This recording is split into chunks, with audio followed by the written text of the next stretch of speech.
మీ family future కు safe investment అంటే లాండోరా the valley, కంది, హైదరాబాద్. మంత్రి గారు ధన్యవాదాలు అధ్యక్ష. ఈరోజు ఆంధ్రప్రదేశ్ రాష్ట్రంలో ఉన్నటువంటి సాగునీటి వ్యవస్థను నిర్వహణ సమర్థవంతంగా నిర్వహించాలన్నా, అదేవిధంగా మరింత భూమిని సాగులోకి తీసుకురావాలన్నది కూడా పర్టికులర్ గా రెండు విషయాల్లో, ఒకటి సాగునీటి సంఘ వ్యవస్థను ఆధునీకరణ చేయడము, రెండవది ఏదైతే ఇక రిజర్వాయర్ లో కానీ కాలువల్లో కానీ డ్రైన్స్ లో కానీ పూడికి తీత పనులు చేయడం, అదేవిధంగా గొరబడెక్క వీడు వంటి మరి తొలగింపు పనులు చేయడం, అదేవిధంగా లాకులు షట్టర్స్ రోప్స్ వంటి మరామతులతో పాటు గ్రీజ్ పెట్టుకుని మెయింటెనెన్స్ చేసుకోవడం, ఇవన్నీ కూడా చాలా అవసరం.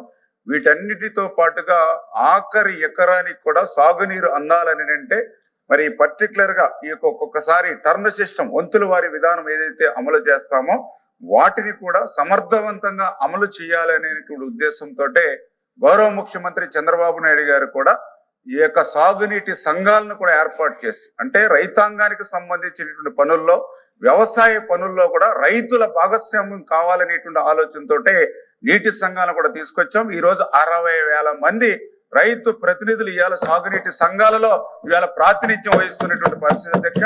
అయితే వీటన్నిటి కూడా సమర్థవంతంగా నిర్వహణ కావాలని అంటే ఖచ్చితంగా గౌరవ సభ్యులు చెప్పినట్లుగా లస్కర్లు అనేది చాలా చాలా అవసరం అని చెప్పి ఈ రోజు మేము కూడా గుర్తించాము అధ్యక్ష. ఏదైతే పర్టికులర్ గా మరి యొక్క లస్కర్లు ఎవరైతే ఉన్నారో మరి గతంలో చూస్తే మరి 7,224 మంది లస్కర్లు ఉండేవారు అధ్యక్ష. అయితే ఈ పదవి విరమణ చేస్తున్నప్పుడల్లా వాళ్ళ ప్లేస్ లో కొత్తగా మళ్ళీ లస్కర్ను నియమించకపోవడంతో ఆ లస్కర్ల కొరత పెరుగుతూ వస్తున్నటువంటి పరిస్థితి. ఆ రకంగా పదవి విరమణ చేసినటువంటి వారిలో వారి స్థానంలో కొత్త వారిని నియమించకపోవడంతో ఈ రోజు ఉన్నటువంటి స్థితిలో చూస్తే కేవలం 1,517 మంది మాత్రమే ఇవాళ లస్కర్లు ఉన్నటువంటి పరిస్థితి అధ్యక్ష. ఈ విషయాన్ని దృష్టిలో పెట్టుకునే ఈ యొక్క కూటమి ప్రభుత్వం ఇవాళ అధికారంలోకి వచ్చిన తర్వాత దీనికి ప్రత్యామ్నాయంగా అవుట్ సోర్సింగ్ లో లస్కర్లు తీసుకుంటూ మరి ఈ సంవత్సరం 1,033 మంది అవుట్ సోర్సింగ్ లో లస్కర్ని మనం తీసుకోవడం జరిగింది అధ్యక్ష. ఖచ్చితంగా ఈ యొక్క అవసరాన్ని గుర్తించి, ఎందుకంటే లస్కర్లు కనుక మనకు గ్రౌండ్ లెవెల్లో ఉన్నట్లయితే అనేకమైనటువంటి సమస్యలు పరిష్కారం, అంటే ఏదైతే కాలువలకు కానీ డ్రైన్లకు కానీ వర్షాల టైంలో తుఫాను టైంలో గండ్లు పడినటువంటి స్థితిలో వాటిని వెనువెంటనే పూడ్చి అధికారుల దృష్టికి తీసుకెళ్లడంలో కానీ, అదేవిధంగా ఆక్రమణలు ఎక్కడైతే గురవుతాయో వాటిని ప్రభుత్వం దృష్టికి తీసుకెళ్లడంలో కానీ, అదేవిధంగా ఫ్రీ ఫ్లో ఏదైతే కెనాల్ వాటర్ క్రింది స్థాయికి వెళ్ళేటువంటి విషయంలో కానీ, అదేవిధంగా లాకులు షట్టర్స్ ఇవన్నీ కూడా ఎత్తాలన్నా దించాలన్నా ఇవన్నీ కూడా లస్కర్లు ఇన్ టైంలో పనిచేయడం కానీ, అదేవిధంగా సిస్టమ్ సమర్థవంతంగా అమలు చేసేటువంటి విషయంలో కానీ, ఈ రీడింగ్ కూడా ఎక్కడికక్కడ ఎంత రీడింగ్ ఉంది అనేటువంటి తెలియజేసేటువంటి విషయంలో కానీ, ఇట్లా అనేక రకాలుగా లస్కర్ల యొక్క ఉపయోగాలు ఉన్నాయి. కాబట్టి ఈ రోజు 1,033 అవుట్ సోర్సింగ్ లో మేము తీసుకోవడం జరిగింది అధ్యక్ష. ఇంతేకాదు అధ్యక్ష, లస్కర్ల యొక్క మరి వాళ్ళని దృష్టిలో పెట్టుకుని మరి ఏదైతే గత ప్రభుత్వం, ఎందుకంటే మేము మొన్న 2024లో అధికారంలోకి వచ్చే సమయానికి చూస్తే ఇరిగేషన్ వ్యవస్థ కూడా విధ్వంసానికి గురైనటువంటి పరిస్థితి. 18,000 కోట్ల బకాయిల బిల్లులు మాకు వారసత్వంగా ఇచ్చినటువంటి పరిస్థితి. అందులో భాగంగానే ఈ లస్కర్లకు సంబంధించి 9.94 కోట్ల రూపాయలు కూడా బకాయిలుగా గత ప్రభుత్వం మాకు అప్పచెప్తే, మళ్ళీ ఈ ప్రభుత్వం అధికారంలోకి వచ్చిన తర్వాత ఆ 9.16 కోట్ల రూపాయలు ఈ రోజు ఈ ప్రభుత్వం లస్కర్లకి బకాయిలు చెల్లించాము అధ్యక్ష. అదేవిధంగా లస్కర్లు కూడా న్యాయమైనటువంటి డిమాండ్ ని ఈ సంవత్సర కాలంలో మా దగ్గర తీసుకొచ్చారు అధ్యక్ష. ఎందుకంటే కేవలం వాళ్ళకి రోజుకి 350 రూపాయలు మాత్రమే వాళ్ళకి దినసరి వేతనం ఇస్తూ ఉంటే అది ప్రభుత్వం దృష్టికి తీసుకెళ్లి ముఖ్యమంత్రి గారి దృష్టికి తీసుకెళ్లి మరి ఇప్పుడే దాన్ని 550 రూపాయలకు కూడా పెంచడం జరిగింది అధ్యక్ష. అంటే గతంలో 10,500 వస్తే దాని వేళ 16,500కి మరి మొన్ననే ఆర్థిక శాఖ ఆమోదం చేసి వచ్చే మరి సీజన్ నుంచే ఈ యొక్క పెంచినటువంటి జీతాలు కూడా లస్కర్లకి కూటమి ప్రభుత్వం ఇవ్వబోతుంది అనే విషయాన్ని కూడా మీ ద్వారా కూడా వాళ్ళకి తెలియజేస్తూ అదేవిధంగా బడ్జెట్ అధ్యక్ష, గతంలో 1924లో బడ్జెట్ కూడా లస్కర్లకు ఉండేది కాదు. అటువంటిది మా ప్రభుత్వం వచ్చిన తర్వాత మేము కూడా ఒక రైతు బిడ్డగా వ్యవసాయం నుంచి వచ్చిన వ్యక్తిగా లస్కర్ల యొక్క కష్టం తెలిసిన వ్యక్తిగా 6 కోట్ల రూపాయలు మరియు గత సంవత్సరం బడ్జెట్ లో పెట్టి, ఈ సంవత్సరం మళ్ళీ ఆర్థిక శాఖను ఒప్పించి ఇబ్బందులు ఉన్నా కూడా 12 కోట్ల రూపాయలు మళ్ళీ బడ్జెట్ లో లస్కర్ల కోసమే ప్రత్యేకంగా కేటాయింపులు కూడా చేశామని చెప్పి తెలియజేసుకుంటూ మరి ఖచ్చితంగా ఆ లస్కర్లను భవిష్యత్తులో కూడా అవుట్ సోర్సింగ్ లో ఎంతమంది అవసరం ఉంటే అంతమందిని కూడా తీసుకుంటామని చెప్పి మీ ద్వారా తెలియజేస్తున్నాం అధ్యక్ష. మంత్రి గారు, ఇప్పుడు మీరు చెప్పిందంతా కూడా లస్కర్లు పని, లాకులు, తూములు, షట్టర్స్ నిర్వహణ, కాలువగట్ల నిర్వహణ. మీకు తెలుసు మన డెల్టా ప్రాంతంలో అంతా కూడా ఒక్క పంట కూడా సార్వా పంట రైతుకు రావట్లా. ఎందుచేత అక్కడ లాకులు పోవటం, తూములు పోవటం, షట్టర్లు పోవటం. ఇప్పుడు అసలు ఇవన్నీ బాగోకోకుండా లస్కర్లు నియమించినా కూడా రైతుకి ఏ విధమైనటువంటి ఉపయోగం లేదు. దయచేసి మీకంతా తెలుసు మన డెల్టా ప్రాంతంలో ఏ విధంగా ఉందో. ఒక్క పంట కూడా చేతికి రానటువంటి దుర్భరమైన పరిస్థితుల్లో వరి రైతులు ఉంటా ఉన్నారు. కనుక లస్కర్లతో పాటు ఎక్కడైతే లాకులు ఉన్నాయో, షట్టర్స్ ఉన్నాయో, తూములు ఉన్నాయో, గవర్నమెంట్ అఫీషియల్ తూమ్స్ కానీ షట్టర్స్ కానీ వాటి నిర్వహణ, వాటి బాగు చేయడం కూడా దాని మీద కూడా దృష్టి పెట్టాలి. దృష్టి పెడితేనే రైతుకు ఉపయోగం తప్ప ఓన్లీ లస్కర్లు నియమించడం వల్ల ఏదైనటువంటి ఉపయోగం రైతుకు ఉండదు. ముఖ్యంగా డెల్టా ప్రాంతంలో. దయచేసి మీరు ఆ ప్రాంతంలో మీరు రైతే, నేను రైతే కాబట్టి ఖచ్చితంగా దాని మీద మీరు చర్యలు తీసుకోండి. ఆ షట్టర్స్ బాగు చేయించండి, లాకులు బాగు చేయించండి. ఆ పంట కాలంలో ఏదైతే ఇరిగేషన్ ఛానల్స్ ఉన్నాయో వాటి నిర్వహణ చేయాలి తప్ప ఒక్క ఓన్లీ లస్కర్లు నియమించడం వల్ల ఏదైనటువంటి ఉపయోగం డెల్టా ప్రాంత రైతులకు ఉండదని నేను మీ ద్వారా తెలియజేస్తాను. ధన్యవాదాలు అధ్యక్ష. వాస్తవంగా మీరు చెప్పిందంతా కూడా వాస్తవం. ఎందుకంటే గోదావరి డెల్టాగా మనం కూడా చూస్తూ ఉన్నాం. ఏదో ఈవేళ డ్రైన్లు కానీ, కాలువలు కానీ, ఫస్ట్ క్రాప్ సర్వ పంట నష్టపోవడం, దాలవ పంటకి నీటి ఎద్దడికి గురవుతున్నటువంటి పరిస్థితి మనందరం కూడా చూస్తున్నాం అధ్యక్ష. ఎందుకంటే గతంలో 5 సంవత్సరాల పాలనలో, అంటే రాజకీయాల జోలికి పోను కానీ నేను రైతుగా నేను కూడా చూశాను. 1924లో ఓఎండం అంటే మీరు చెప్పినట్లుగా ఈ యొక్క కాలువల పనులు చేయాలంటే మెయింటెనెన్స్ పనులు ప్రతి సంవత్సరం చేస్తూ ఉండాలి. అంటే ఈ గురబడెక్క కానీ, వీడి కానీ, రిమూవల్ కానీ, ఈ షట్టర్స్ ఇవన్నీ కూడా మెయింటెనెన్స్. దురదృష్టవశాత్తు 5 సంవత్సరాల్లో అధ్యక్ష 200 కోట్ల రూపాయలు మాత్రమే ఓఎండంకు పెట్టారు అక్కడ 5 సంవత్సరాల్లో. కానీ ఈ రోజు కూటమి ప్రభుత్వం వచ్చిన తర్వాత మీరు చెప్పినట్లుగా డెల్టాలో ఉన్నటువంటి పరిస్థితుల్ని అవగాహన చేసుకుని ముఖ్యమంత్రి గారి దృష్టికి తీసుకెళ్లి మొదటి సంవత్సరంలోనే 794 కోట్ల రూపాయలు ఓఎండం కింద చేశాం అధ్యక్ష. అయితే మీరు చెప్పినట్లుగా 794 కోట్ల రూపాయలు పెట్టినా ఇక్కడ సమస్య తీరట్ల.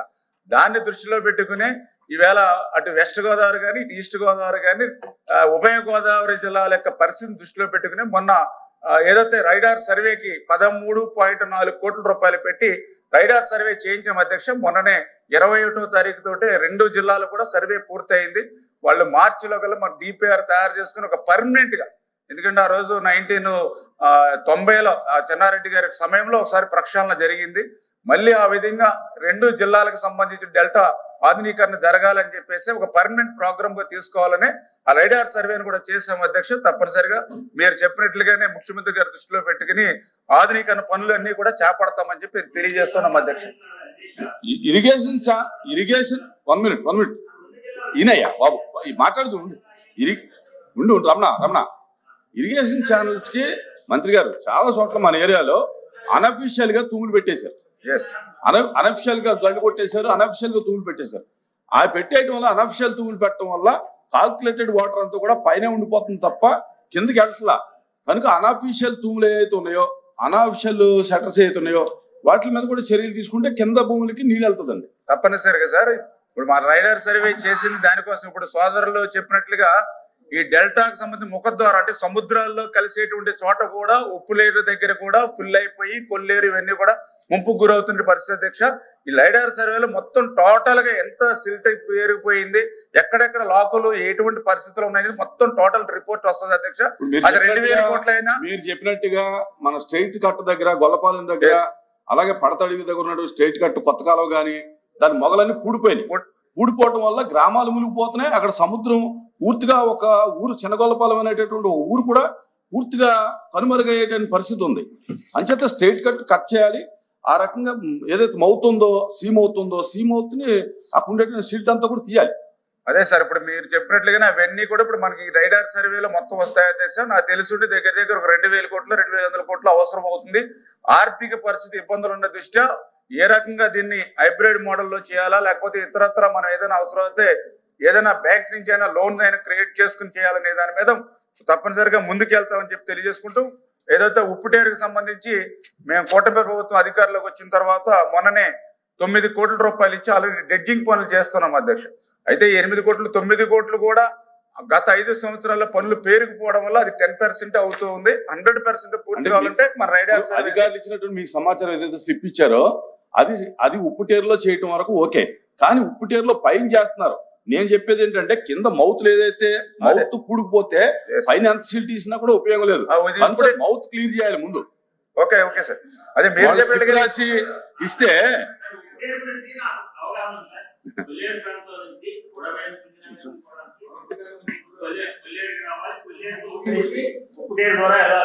ఉప్పుటేరు నుంచి గొల్లపాలెం వెళ్ళాలి. ఉప్పుటేరు ద్వారా గోదావరి వెళ్ళాలి. గోదావరి కాదు, గొల్లపాలెం మీద సముద్రం. గోదావరి కూడా కలుస్తుంది సార్, వెంకయ్య కాలువ ఇవన్నీ కూడా కలుస్తాయి సార్. ఓకే ఓకే, అవన్నీ కలిసి మీరు అన్నట్లు మౌత్ ఏమో కేవలం 7,000 క్యూసెక్స్ మాత్రమే డెలివరీ ఇస్తుంటే కింద వచ్చేటప్పటికి 14,000 దగ్గరే డిజైర్ చేస్తున్నారు కానీ 7,000 దగ్గర డిజైర్ చేయడం లేదు. నేనేమంటున్నానంటే సార్, ఇరిగేషన్ మీద డిస్కషన్ ఇక్కడ మనం కూర్చో అధ్యక్ష, తప్పనిసరిగా ఇరిగేషన్ వ్యవస్థ అనేది చాలా కీలకమైనటువంటిది. తప్పనిసరిగా వేరే ప్లాట్ఫామ్ మీద వచ్చినప్పుడు దీని మీద పూర్తిగా డిస్కషన్ చేయడానికి ఎప్పుడు కూడా మేము సిద్ధంగా ఉంటామని చెప్పి తెలియజేస్తూ, ఖచ్చితంగా మీరు చెప్పిన సూచనలు కూడా మేము పాటిస్తామని చెప్పి మీ ద్వారా తెలియజేసుకుంటున్నాం అధ్యక్ష. Thank you. Question number 14291, minister for water resource. ధన్యవాదాలు అధ్యక్ష. మొదటి ప్రశ్నకు, రెండవ ప్రశ్నకు, మూడవ ప్రశ్నకు సమాధానం గుంటూరు ఛానల్ ఆధునీకరణ కోసం 27/5/2015 తేదీన జలవనరుల శాఖ జీవో 338 ద్వారా 378.25 కోట్ల మొత్తానికి పరిపాలనా ఆమోదం మంజూరు చేయబడింది. అయితే ఈ పనిని ప్రభుత్వం మెమో 19/1/2021 ద్వారా క్లోజ్ చేయడం అనేది ఇప్పుడు అంచనాను 369.20 కోట్లకు రూపొందించడం అనేది మరియు పరిశీలన ఉంది. హనుమంతరావు అధ్యక్ష, ఈ గుంటూరు ఛానల్లో